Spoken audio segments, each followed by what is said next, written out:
you are having aniline, which is 9.71 gram, right? Yeah. And someone correct me if I'm making a mistake. So X aniline plus O2 gave us, yeah, and we had 6.63 grams of H2O. 6.68, I guess. Oh, okay. Then I've written No, correct. I wrote 6.63. Okay, Oh, so okay, 6 and 1.46 of N2. right? And And we, then we have to yeah, determine the empirical formula. Okay? Yeah. yes, Now this aniline is basically, we can say CXHYNZ, right, guys? yeah, All right. Okay. See, the thing is, this is not at all a difficult question. Trust me, guys. Okay. Please tell me from where this hydrogen coming here in water. From where? From aniline, obviously. And from where this nitrogen is coming? Obviously from aniline again. And from where this yeah, carbon is coming? From aniline again, right? So if we are able to determine how much amount of hydrogen is on the right hand side, nitrogen on the right hand side, carbon on the right hand side, based on that, we can actually predict the amount of carbon, hydrogen, nitrogen on the left hand side also. Okay. And that's what we want, right? The amount of different elements present in the compound, right? Right, guys? What is the uh, like what method do we use for determining the empirical formula?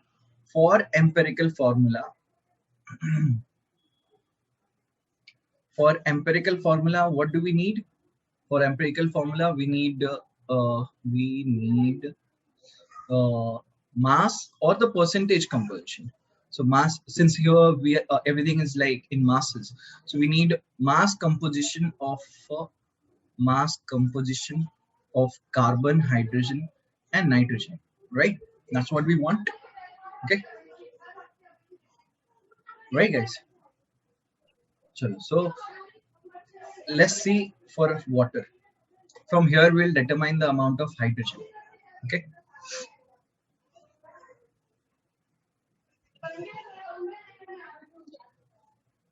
No.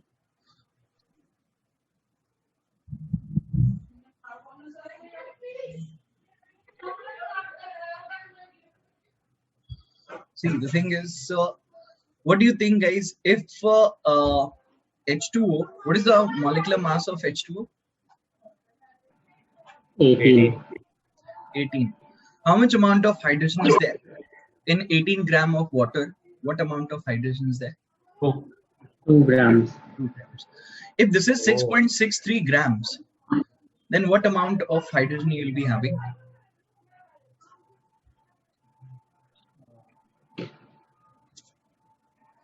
0.736. Yeah, 0.7. Okay. Now, what amount of nitrogens do we have? 1.46. Like be it like N2 or like just N. The total amount of nitrogen is 1.46 gram. Agree, guys?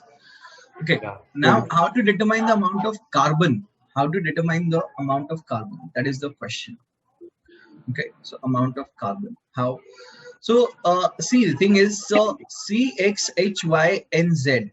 Okay, this is 9.71 gram, but that would be the sum of mass of carbon plus mass of hydrogen plus mass of nitrogen, right?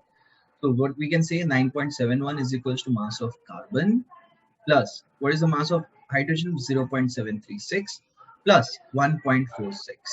Can you tell me Okay. what is the mass of carbon then?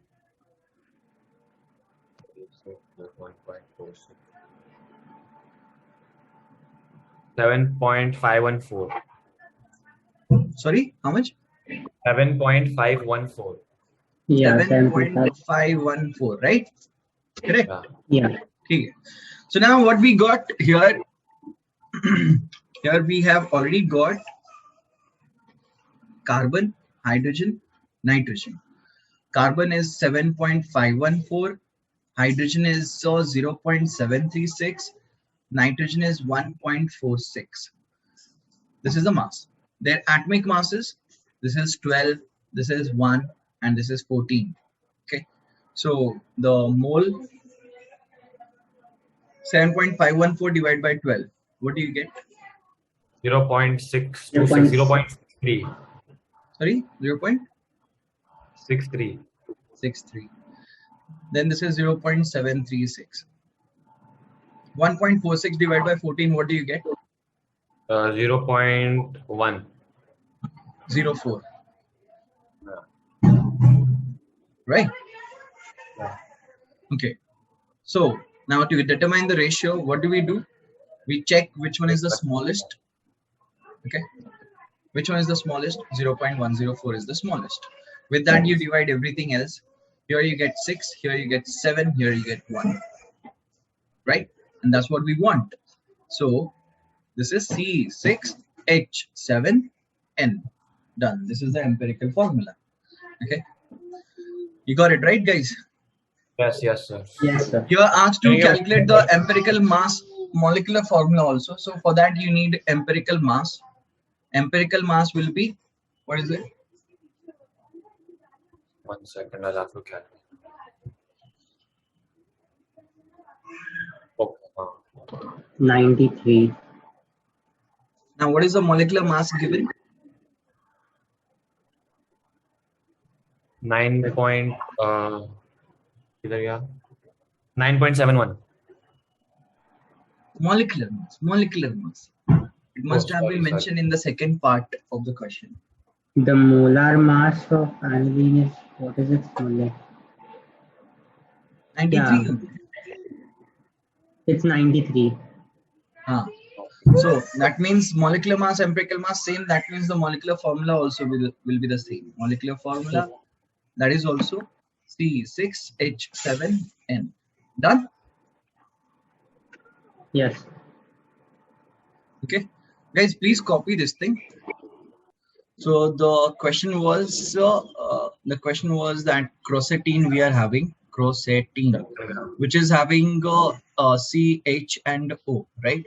And that is 1 gram, right? When that undergoes the oxidation resulting in the formation of CO2 and H2O, if I'm not wrong, right?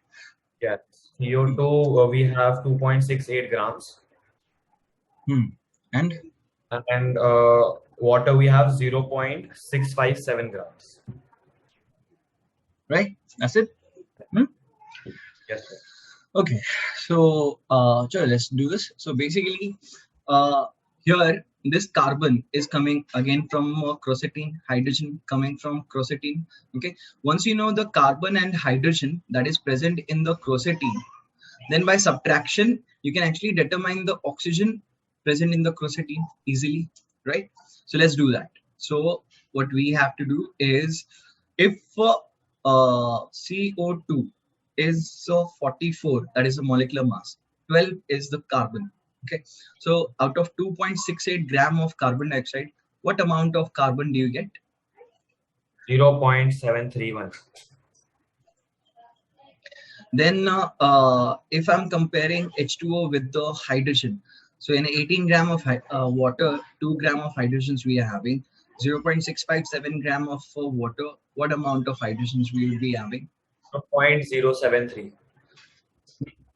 0.073, right? And then so basically we are having overall 1 gram of crocetine. Okay, so 1 gram is equal to 0.731 of carbon, 0.073 of hydrogen, plus certain mass of oxygen. Can you determine the mass of oxygen, guys? Yes, 0.196. 0.196. Okay, now over here you got everything that is required. Okay, so the next step, guys, carbon, hydrogen and oxygen. Carbon, hydrogen and oxygen. Carbon is, what is the carbon? 0.731. Hydrogen is 0.073. Oxygen is 0.196. This is 12. This is 1. This is 16. Please tell me the number of moles, guys. 0.731 divided by 12. Carbon, it is 0.061. 061. This is 0.073 and 0.196 divided by 16. 0.0122. Right? Now, when you want to determine the ratio, so basically you divide everything by the smallest number. So this is coming out to be 5, 6, 1. So and gives you see 5, it's 6. So cool. Yes. All of you understood this thing, right? Anyone having any Yeah. doubt anywhere? Okay. No, sir, I made a calculator error. All right.